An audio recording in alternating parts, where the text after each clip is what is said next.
자, 안녕하세요. 안녕하세요. 네.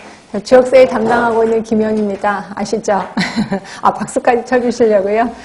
네, 박수는 그냥 감사히 받겠습니다.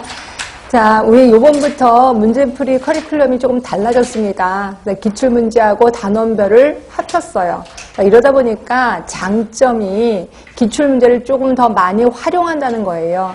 물론 우리 지역사회가 기출문제가 그대로 나오진 않습니다. 절대로 그대로 나오질 않습니다. 그렇지만 기출의 최근 경향을 알 수가 있다는 거죠. 네, 그래서 보시면 옛날과 좀 달라진 거는 좀 그런 면이 달라졌어요.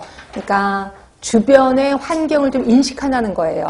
예전에 우리 간호 쪽은 주변의 환경을 전혀 인식을 안 했다가 그 다음에 점점 인식을 하게 돼서 특히 이번에 코로나 때문에 어떤 부분이 많아졌냐면 역학 부분이 훨씬 많아졌습니다. 그래서 그렇다고 많아졌다고 해서 엄청 많아진 건 아니고 한 3문제 정도는 유지하더라라는 생각이 듭니다. 이거보다 훨씬 더 많은 부분을 차지하고 있는 거는 간호 과정이겠죠.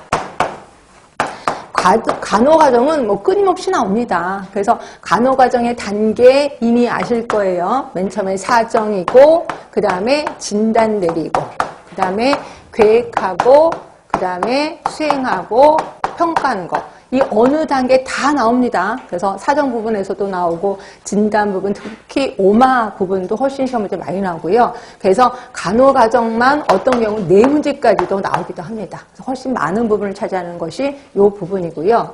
그 다음에 이제 끊임없이 항상 같은 모습을 이루고 있는 게 이제 가족 간호는 끊임없이 한 2문제 정도는 끊임없이 나오고 있고요. 가계도라든지 이런 사정도구 이런 것들이 좀 끊임없이 좀 나오고 있고, 그 다음에 끊임없이 나오는 게 이제 산업 쪽도 끊임없이 나오고 있어요.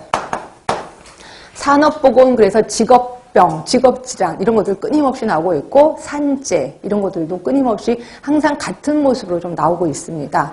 그리고 또 하나가 이제 인구 쪽이요. 인구 쪽도 끊임없이 여기에 이제 통계 부분도 나오죠. 그래갖고 뭐 유아 사망률도 나오고 하여튼 여러 가지가 끊임없이 항상 같은 모습을 보이고 있는 게 요 3개 정도인 거고요.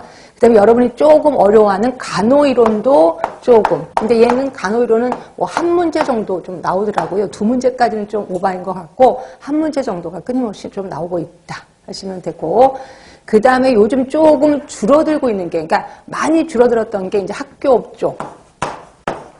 그 다음에 환경 쪽. 요건 되게 많이 줄어들었는데 작년부터 슬슬 고개를 들기 시작했습니다. 그래서 작년, 그러니까 2020년에 이게 보통 한 문제 정도 나왔고, 환경도 요새 이제 코로나 때문에 그런지 모르지만 이것도 슬슬 나오기 시작합니다. 그래서 한 문제 정도, 내년에도 한 문제 정도 나오지 않을까라는 생각이 들어요. 근데 환경은 어마어마하게 많은 양이 있습니다. 그럼 그 한 문제 때문에 그걸 다 해야 되나요? 해야 됩니다. 어떻게 할 수가 없습니다. 그래서 저도 환경에 대해서 계속 끊임없이 좀 하고 있다 하시면 되고요. 그러니까 이런 추세로 점점 문제가 나가고 있습니다.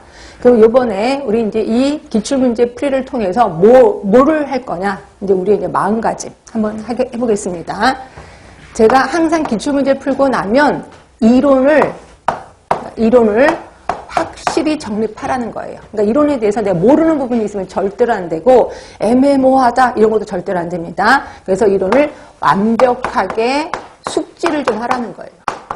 그리고 이미 저 이론 완벽하게 숙지했는데요. 그러면 달달달달 외우셔야 돼. 그래서 완벽하게 숙지 또는 암기를 완벽하게 하는 거. 그러니까 이번 문제풀이를 통해서 이걸 완벽하게 좀 하셔야 된다. 그리고 혹시 우리가 시간이 없어서 이론 시간에 못했던 부분들이 있을 거예요. 그 부분에 대해서는 좀 더 자세히 제가 문제풀이를 통해서 좀 알려드릴 겁니다. 그래서 우리 이론책에서 보면 체크인 했었던 거, 그 다음에 업그레이드 했었던 거, 이런 것들은 제가 슬쩍슬쩍 좀 너무 어려워서 슬쩍슬쩍 지나갔었는데 그 부분에 대해서도 조금 더 깊게 들어가도록 하겠습니다. 제일 큰 건 이겁니다. 이론의 완벽 숙지 하시면 되고, 그러다 보니까 제가 가로놓기를 좀 많이 갖고 왔을 거예요. 그래서 가로놓기는 절대로 여기다 직접 답을 쓰시면 안 돼. 답 쓰는 거는 다른 종에다 쓰고, 그 다음에 이건 수시로 갖고 다니면서 연습을 좀 하시는 게 좋겠다라고 보시면 될 것 같아요.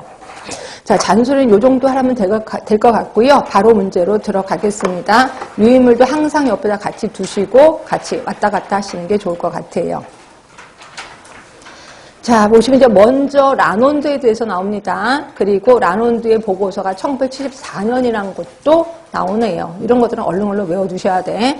라논드의 보고서 1974년이고 건강에 결정을 미치는 요인을 4가지 제시했죠. 자, 4가지. 그것도 순서대로 한번 얘기해 주실래요? 제일 먼저 생활 습관. 그 다음 2번째가 인체 생리하고 환경을 똑같이 봤죠. 그렇죠? 그리고 마지막이 보건의료 체계, 보건의료 시스템. 그래서 가장 옳지 못한 거는 교육 정도. 네, 답은 3번이 되는 거고요. 자, 우리 라논드 말고 또 기억하실 분, 사람은 아니지만 WHO. WHO 건강의 정의 얘기 좀 해보실래요? 단순히 질병이 없는 것이 아니라